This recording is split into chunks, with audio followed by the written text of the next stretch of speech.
Wow, that was intense! Seriously though, I just wanted to show you how you can enhance your video with the plugin GunScopes. This plugin is available for both Final Cut 10 and Motion. It also includes a few pings along with the plugin so that you can use it with other editing software or even on PCs, heaven forbid. But if you have Final Cut 10 or Motion, it's much better to use the plugin because you have much more control over how your footage will end up. Quick note, it's best to edit this at full resolution because otherwise slider values will get ruined. You're going to be working at the resolution of full as opposed to half or whatever proxies you have. So just getting started here, you apply the plugin. You have a few different crosshair choices. I'll just cycle through a few of them here. These last few are more futuristic looking. So, like if you have a futuristic gun or weapon of that sort. They work well with the red dot, which is definitely an option, and you can change the color of that here.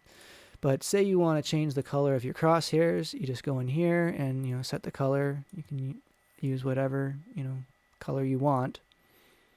And since if they're a different color than black, they'll typically be illuminated inside the scope, so you can turn up these settings to get sort of simulate the look of a glow and help sell the effect a little bit more. I'm going to make this a little bit brighter green. Yeah, that looks better. And inside lens controls, you can have a little control over the outer mask blur. The distort affects the bulge, so these are glass elements, so they're going to have a little bit of a fisheye effect when you're zooming in. The chroma blur affects the blur around the edges here, so I'll turn that off and on so you can see the difference between the different settings there.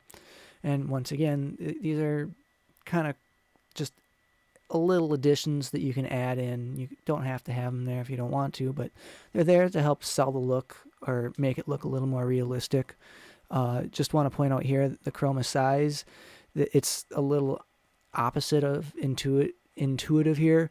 The smaller it gets, the more intense the effect gets actually, because I should say the smaller the slider gets, because it's actually affecting the inside area where it's masked out of the blur. So if you turn it up, it actually increases the size where it's not blurred and decreases the size when you turn it down of where it's not blurred. So, setting it, I like it around here. And finally, you have control over whether you want the red dot on or off, as you saw a little bit earlier, and you can change the color of the red dot as well. We'll just change it or turn off the crosshair here. Crosshair color, I should say. And then it'll look a little more red after that goes through. There we go. And finally, you can slightly adjust the aim here a little bit. Say when you were shooting, you got a little bit off center, so you need to slide the image around a little bit. You can do that right here.